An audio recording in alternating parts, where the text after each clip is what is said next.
It was supposed to be just another field trip, a break from the monotony of school. Our high school history class was visiting Ravenhill, a Civil War battlefield notorious for its brutal history. The teachers hyped it as an educational trip, but for most of us, it was just a day away from the classroom. I, along with my friends Jake and Sarah, was more interested in the freedom of being away from the teachers than in the historical significance of the place. But from the moment we arrived, I couldn't shake the feeling that something was wrong. The sky was overcast, the kind of gray that makes the world seem washed out and lifeless. The trees surrounding the battlefield were tall and bare, their twisted branches clawing at the sky like bony fingers. There was an eerie stillness in the air, as if the world was holding its breath. Even the usual chatter of students was subdued, replaced by quiet murmurs and nervous laughter. Our teacher, Mrs. Darnell, gave us the standard lecture about staying with the group, warning us not to wander off into the woods. But Jake, Sarah, and I had other plans. We had heard rumors that the woods around Ravenhill were haunted, that strange things happened to people who wandered too far from the beaten path.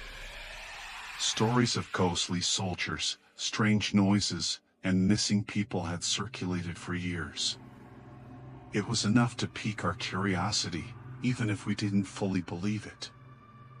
After an hour of following Mrs. Darnell around and listening to her drama about battle strategies and historical landmarks, we decided to slip away.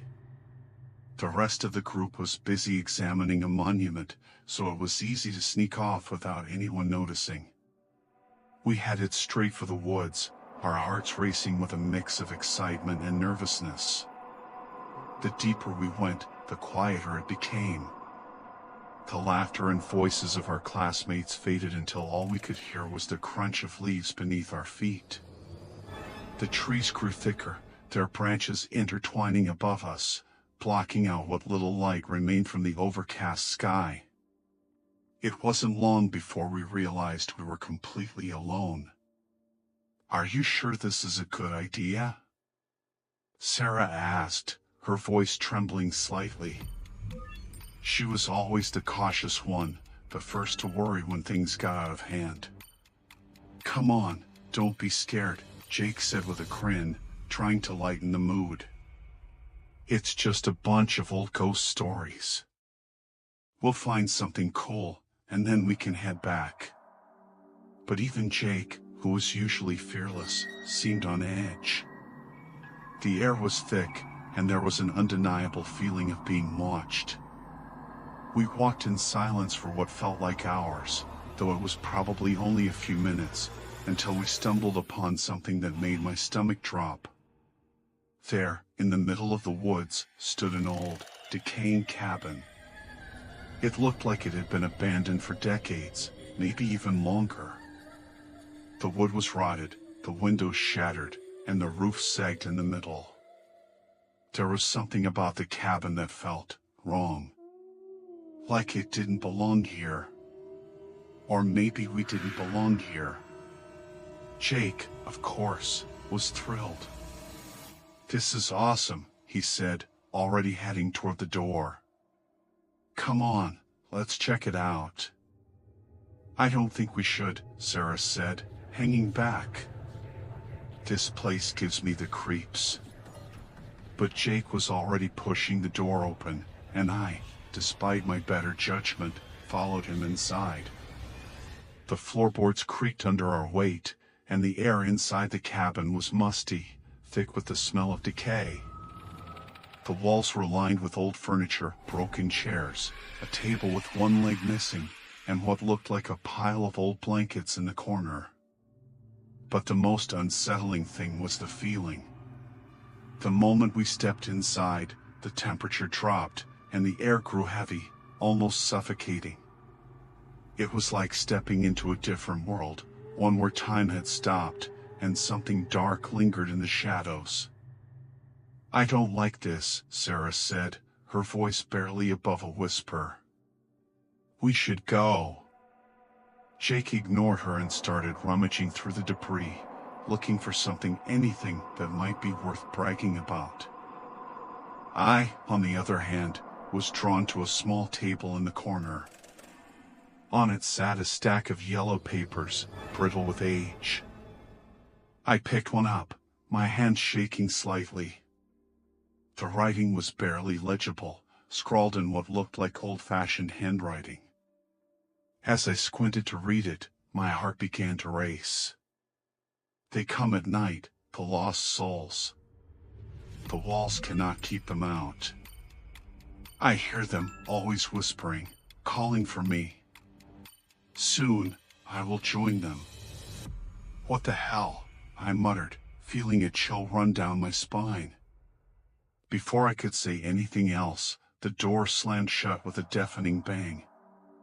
Sarah screamed, and Jake rushed over to try and open it, but it wouldn't budge. What's going on? Jake yelled, yanking at the handle. This isn't funny. But no one was laughing. The temperature in the room continued to drop, and I could see my breath in front of me. Then, the whispers started.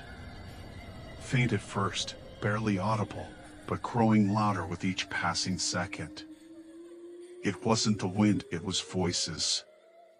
Dozens of them, maybe more, all speaking at once, their words overlapping in a nightmarish cacophony. We need to leave, I said, my voice shaking. But the door wouldn't open. We were trapped. The whispers grew louder, more distinct. And then I heard it, my name. Lisa. I froze. They were calling me. Lisa. Sarah. Jake. They knew our names. Panic set in. We began pounding on the door, searching for any way out. But the cabin had come alive, the shadows creeping closer, the whispers now deafening. It was as if the walls themselves were closing in on us. Finally, with a loud crack, the door flew open, and we didn't hesitate. We bolted out of the cabin and ran, not caring where we were going, just desperate to get away from whatever had been inside. The woods seemed darker now, the trees twisted and gnarled, but we didn't stop running until we burst out into the clearing, gasping for breath. Mrs. Darnell was there, along with the rest of the group, all looking confused and concerned. We tried to explain what had happened, but no one believed us.